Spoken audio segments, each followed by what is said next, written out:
This is your World War III update. Day X is approaching. I'm going to start off with the big picture, bird's eye view perspective, and then we're going to break it down into the microscopic bits and pieces of all the data that I've aggregated for you today, things that you are not going to hear anywhere else, certainly not in one place, and certainly not woven into a fine avant-garde tapestry of speculation as you are accustomed to.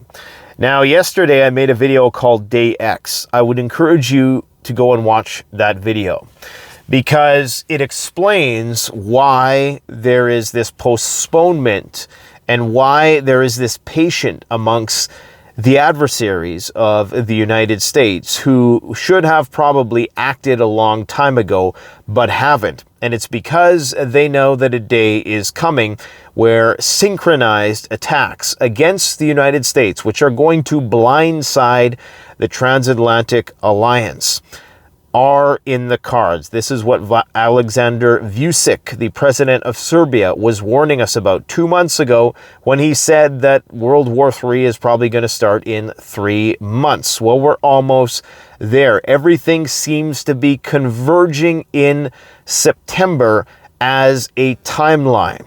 General Soleimani, before he died, had the dream or the vision of a synchronized attack by the entire axis of resistance throughout the Middle East on the United States and its Israeli vassal, or vice versa, whatever you want to say. Everybody's got a different theory about that.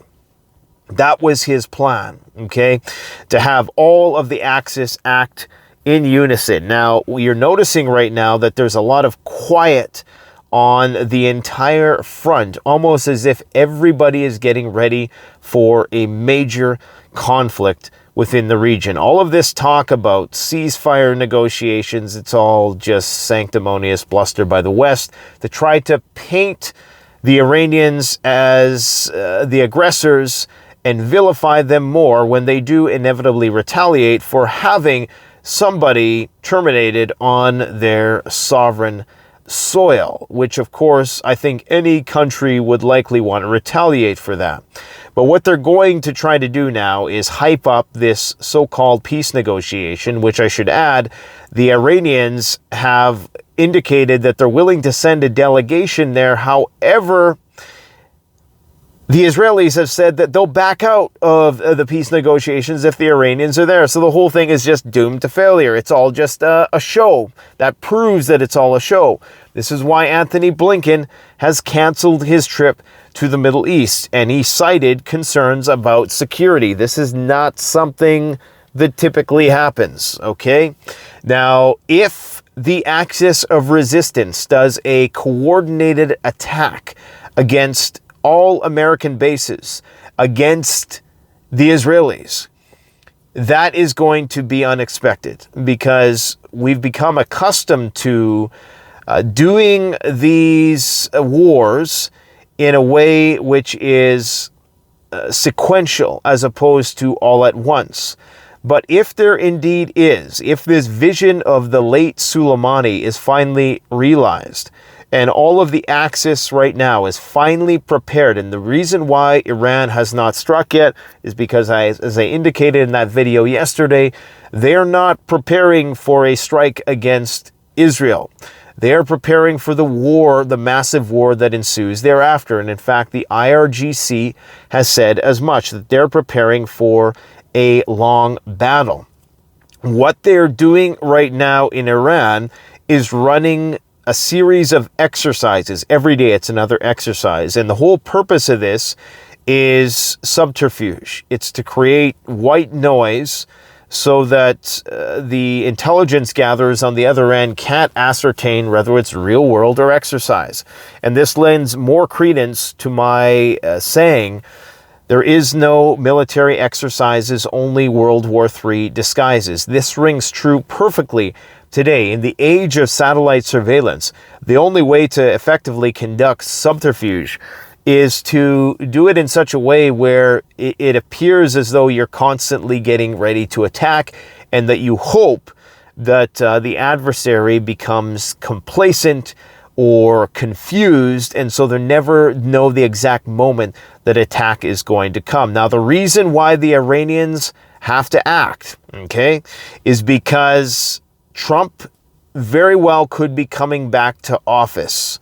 It doesn't matter who gets into office, there's going to be a war in the Middle East. Because remember, all of this, Iran attacking Israel has happened on, and Israel, of course, attacking Iran has happened on the Democrats' watch. All of the escalation that we've seen, so left or right, it doesn't matter, guys. Okay, in fact, I want your candidate to win, no matter who it is. I want it to win just so you can see that nothing fundamentally will change. The system has to crash.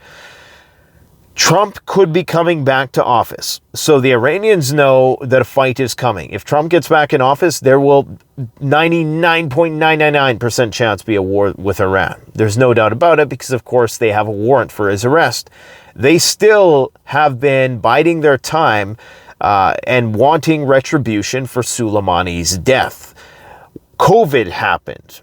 Recall, if COVID did happen, something probably would have continued to escalate with respect to that situation. But COVID threw everything for a loop.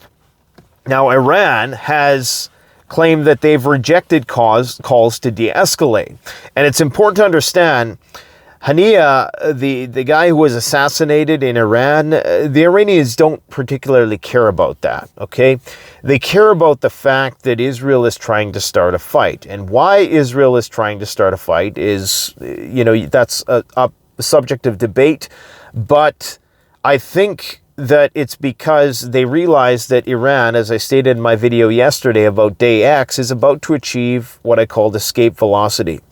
Meaning that they're an emerging power in the region, and the point in which you are able to quell them is there's a very short window left to do that. And if you don't act now, they're going to achieve escape velocity, and this is due to a variety of factors, things which were not the case 5 years ago. Okay, Iran is in a much better bargaining position than they were, militarily and economically. And it's not just because Biden gave them a few $1 billion. This is a country of 80 million people with a GDP north of, I think it's over $1 to $2 trillion a year. So it's not a it's not a pushover country that is requiring this pittance of a few $1 billion from Joe Biden. That's just propaganda nonsense. Plus, now they've established soft power with a lot of the countries who are bucking the U.S. sanctions. The bipolar, multipolar world is emerging. It's a much different situation. The U.S. is no longer in Afghanistan. They're in a weaker position militarily. They're bogged down in Ukraine. The list goes on and on and on. This is a different world, people, okay? So the U.S. rushing all of this military equipment there tells you that they're very concerned, and they're trying to send one last signal to Iran that they mean business. But the question is Iran still going to back down? Because Iran has been biding their time.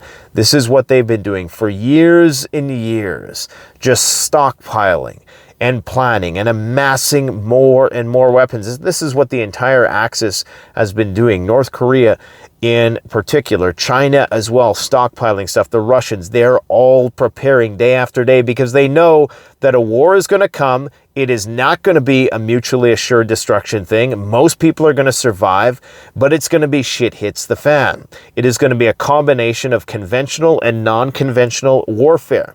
If they truly believed, do you think you're telling me that they would be investing billions of dollars in all these conventional military exercises if they truly thought that if they went to war with Russia on the first day, the world would end? Of course they wouldn't. Those are occupying forces, okay? That there is a practical role for them even in the case of a nuclear conflict. But they are preparing those forces to go to war with Russia, because I think what we've been told about nuclear war, especially nowadays when it's not going to be 70,000 nukes, it's going to be a couple thousand, which is still a lot, but it's not 70,000 nukes just fired everywhere haphazardly without any accuracy. It is going to be a cunning intelligence war, which is all about preemption.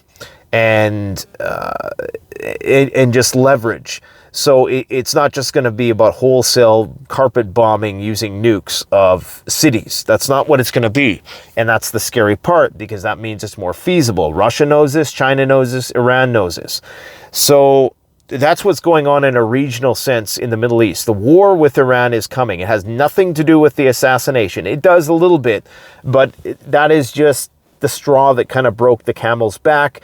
That was a shot across the bow from Israel that was notifying Iran that, like, we're ready to go to war. Iran is not going to just take the bait, okay? They need to play this very intelligently.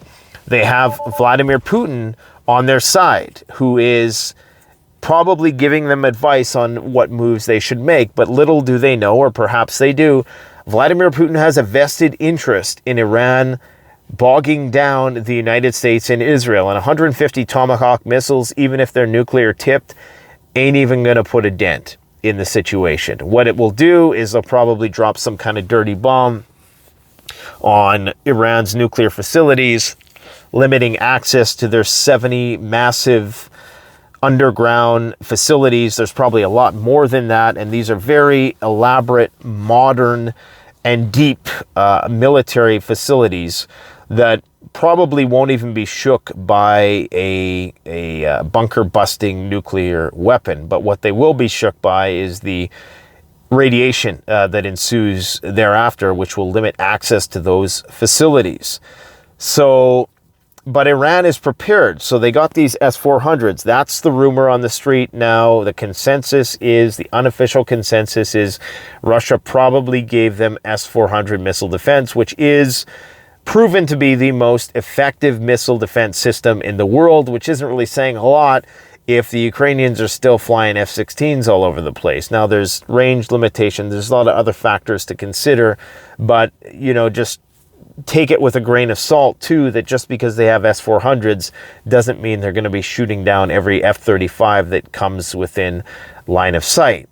So, but it complicates the situation a lot, because it also is a statement by Russia that they have Iran's back, despite the fact that they don't want to be overtly in support of Iran in defiance of Israel, because the large population of Russians currently in the country of Israel, probably dual citizens with a lot of family members back home in Russia. So it's a fine diplomatic line that Putin has to walk. But ultimately, militarily, it makes more sense to fight against who they view as Americans. And you'll notice they'll never say the Israelis, right? Even when they'll never condemn the Israelis, they'll always condemn the Americans, because they believe that that is who is puppeteering the Israelis. They believe that Israel is a vassal state of the United States. It's probably more along the lines of they're synonymous in that Israel is just another state.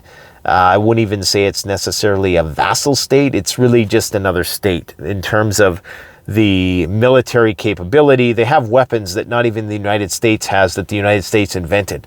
So the fact that they're allowed, you know, to do all these things with impunity and top secret classified everything access is a sign that they're just, you know, they're another state.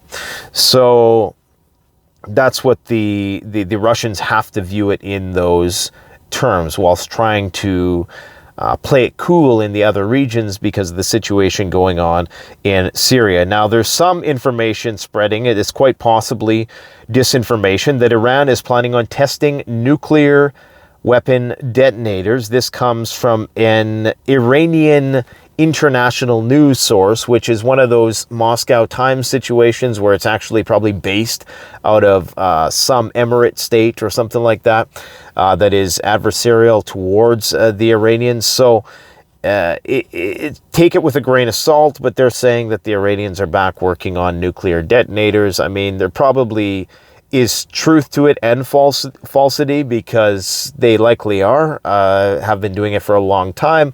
Of course, why wouldn't you when your primary general is assassinated by the United States and you know Trump is probably coming back? If Trump comes back, it's guaranteed war.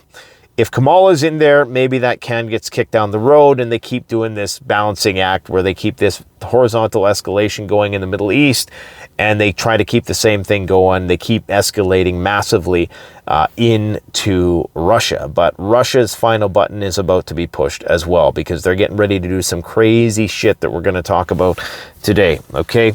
So Anthony Blinken canceled his trip due to uncertainty about the situation. I didn't say this, but a couple days ago, the Deputy Prime Minister of Iran resigned from his post. This is significant because he was anti-war. He claimed that his services were no longer needed. Now, some people are citing wokeism as the reason why he left. Social, political, cultural issues, differences of opinion, a divergence of opinion with the prime minister who he supported. But others are saying it's because he was anti-war and the decision been made had to go to war, and he's not about that. So the U.S. evacuation of Iraq is expected to be worse than Saigon and Kabul, Vietnam and Kabul. So expect that. Now, why they've announced that all of a sudden now, I'm sure that plays into the calculus of what is going on there as well. None of these things are to be viewed in isolation. All of these data points, as we descend deeper towards day X, as that, what do you call it, the great attractor of day X right now approaches, everything, the interdependency of everything increases. So when something happens in Russia, the ripple effect is much bigger in Iran from this day forward, and it's only going to increase. Russia benefits by Iran going to war. That is why they're providing them with the means to embolden them to go on the attack. And right now is probably as good as it's going to get for Iran and the axis of resistance. And they know it. If Trump gets back into office, it's going to be a green light for Israel to do whatever they want. And Israel just got another $18 billion in weapons that they're going to buy. Okay. Yeah, sure. Whatever you say, we'll buy with the however many billions of dollars you get every year. Now, Trump is, of course, saying that Iran is not going to attack and blah, blah, blah. Well, newsflash, they've already attacked. They attacked Israel once with 300 missiles and drones, and that was telegraphed. It's not like this time where they're doing the subterfuge thing, where they've got the white noise of all of these various exercises trying to mask the true attack that is going to come at some point down the road. And Trump, unfortunately, and I have nothing against Trump per se more than I would any other politician. In fact, I hope that your politician of choice, whoever wins, just so you can realize in 4 years that it didn't make a damn difference, okay? Because there are forces greater at work. It's a combination of market forces, movers and shakers, deep state act, whatever you want to call it, but not much is going to change fundamentally. In fact, a lot of what you are hearing from these guys, the opposite is true. So even the Russians today have stated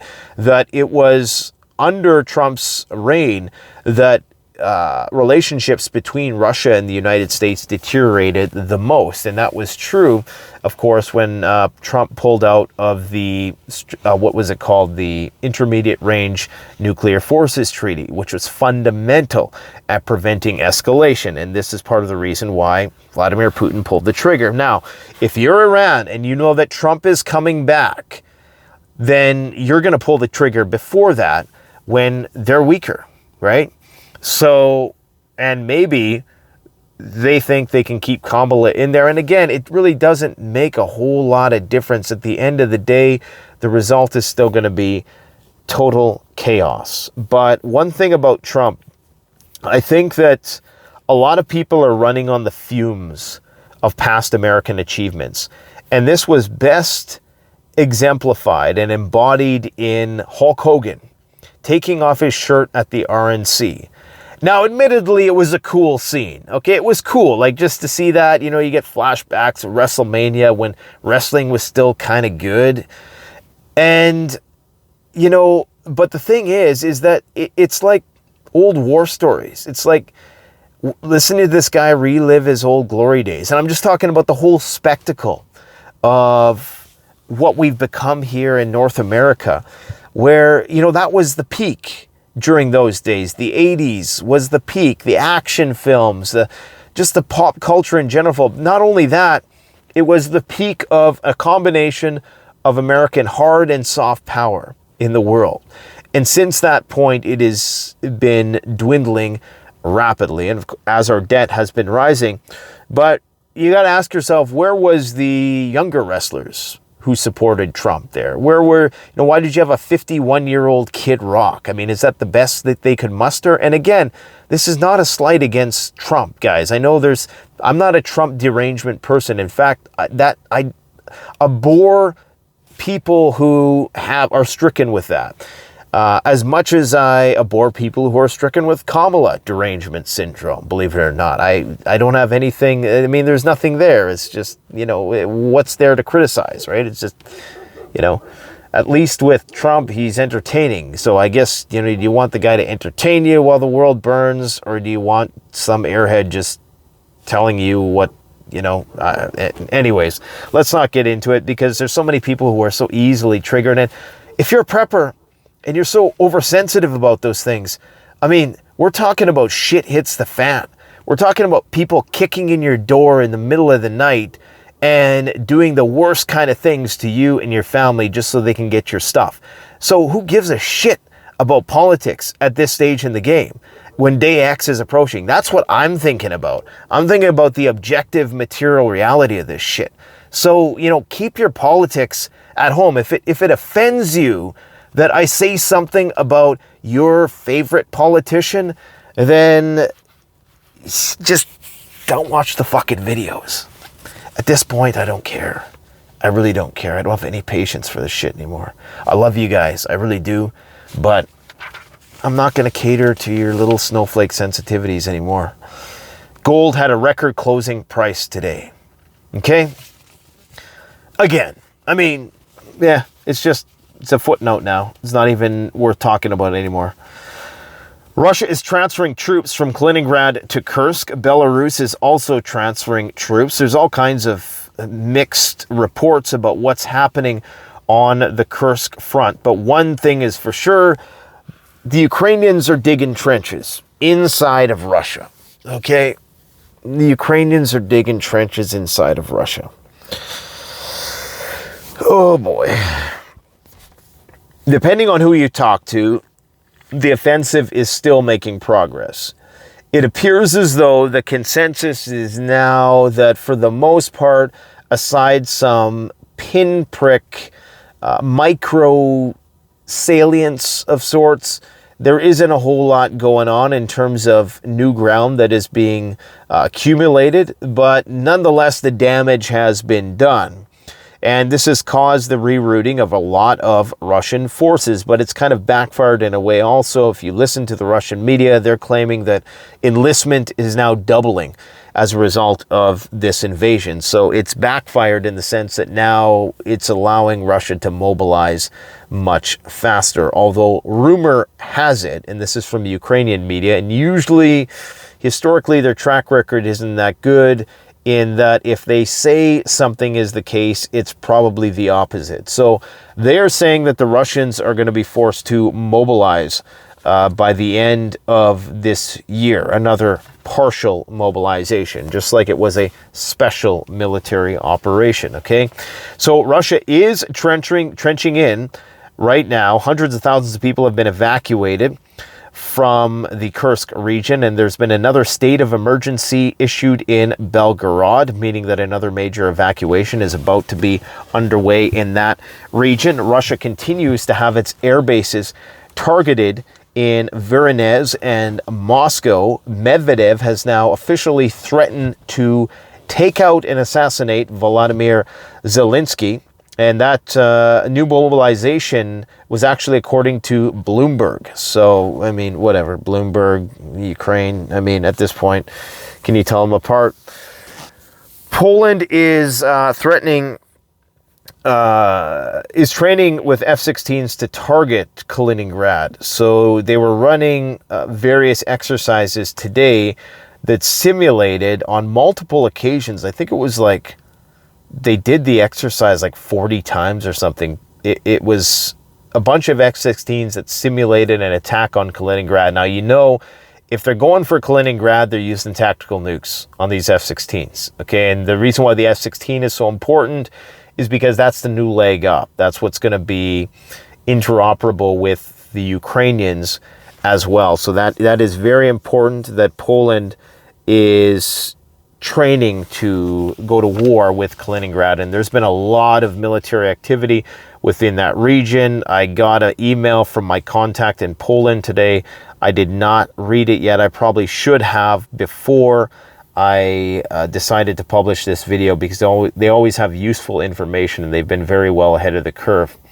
According to Igor Kirillov, he is the head of the NBC protection. He feels that there is likely a dirty bomb in Ukraine. Okay, now this is a rumor that's been floated since late 2022. It's necessitated a lot of phone calls between Lloyd Austin and Shoigu back in the day. And I would not be surprised at this point in time if we don't see something like that. Because the thing with the dirty bomb, in contrast with a nuclear bomb, is that it's a great way to create a barrier.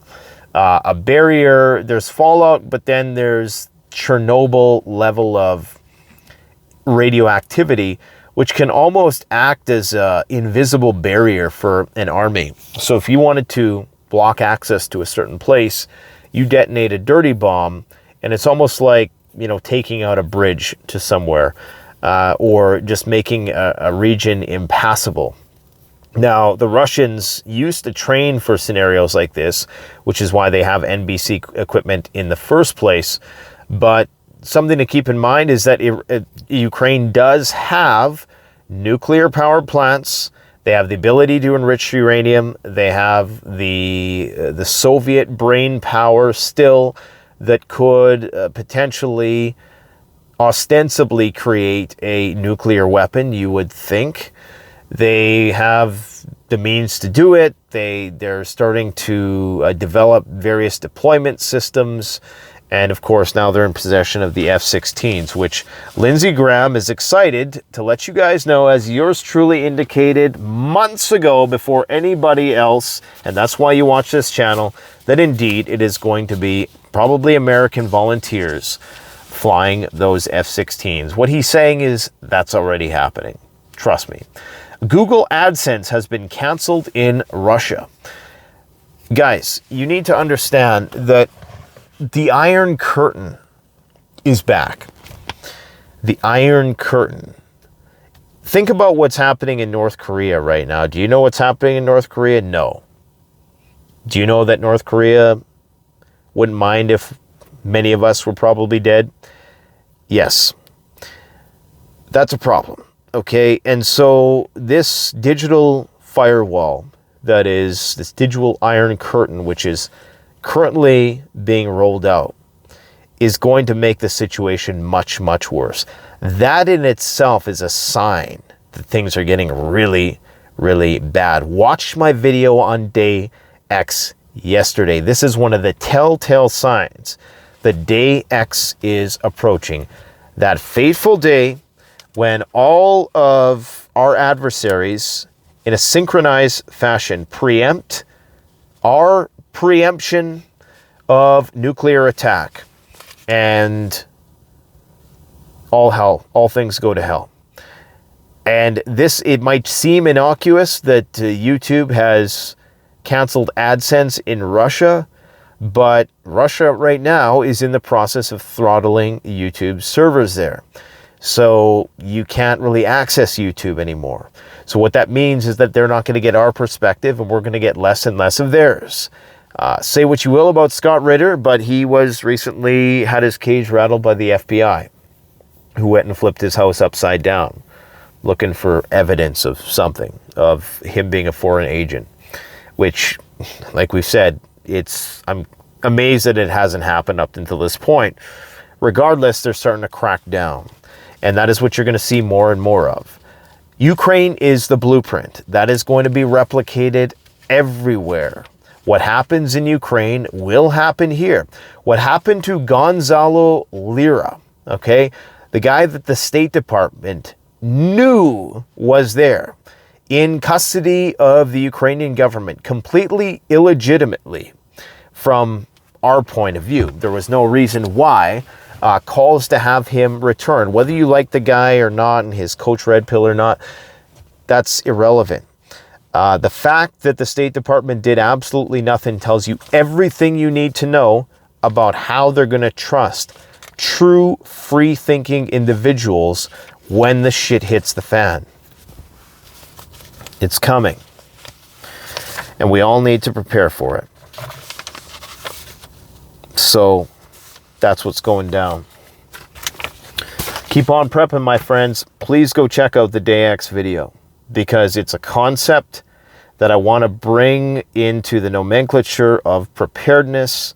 And I'm going to be doing a video in probably the next week or so, which talks about what you can do in the run-up to Day X. If it's 10 days out, 30 days out, 100 days out. Just a mental exercise to prepare. Well, what would we do if we knew the big one was 10 days out? What would we do if we knew it was 30 days out, 100 days out? I'll tell you what I would do, okay? And we have another video coming up in the next couple days, which talks about myths of nuclear war. I'm going to show you what I'm doing on the homestead lately. Built a greenhouse, massive greenhouse. Been working really hard around the homestead, just trying to get the food game up. Haven't gotten into the animal husbandry thing. Unfortunately, I don't think I'm going to get into that this year, which is why I'm hoping things don't pop off, because I would like to get some chickens in the deck before the shizzy hits the fizzy. I might, but it's just, we got so much going on here right now that it's so hectic. But keep stocking up, okay? Keep prepping, because everything is just wired to the same fuse right now.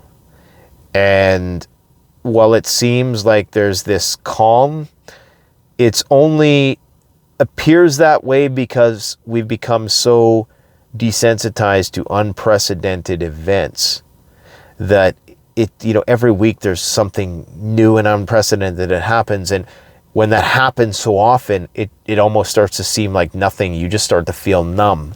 But things are happening, and they're happening very, very fast. Day X is fast approaching. It's a matter of, I don't want to say what length of time we're looking at, but the day is approaching, and it's getting shorter every day, not further away at this point in time. Thanks for watching, folks. Take care. Canadian Prepper out.